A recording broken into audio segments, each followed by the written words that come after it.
Manipur Legal Services Authority today observed National Legal Services Day 2024 by organizing a walkathon on the theme Empowering Justice, Accessible Legal Aid for All. Chief Justice of High Court of Manipur, Siddharth Mridul, flagged off the walkathon from Manipur High Court complex in Chingmairong and also took part in the walkathon till its destination in Lamphel Court complex. Judges of Manipur High Court, judicial officers, members of bar, officers and staffs of MSLSA took part in the walkathon. Speaking on the sidelines, Chief Justice Siddharth Mridul appealed to the people, especially those belonging to underprivileged section, to avail free legal aid and to get access to justice.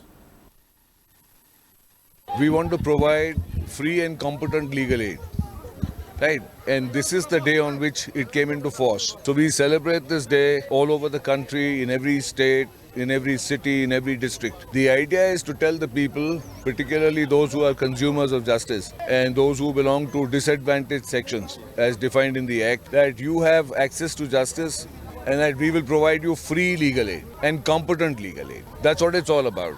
This is to remind people that they have a constitutional right to legal representation.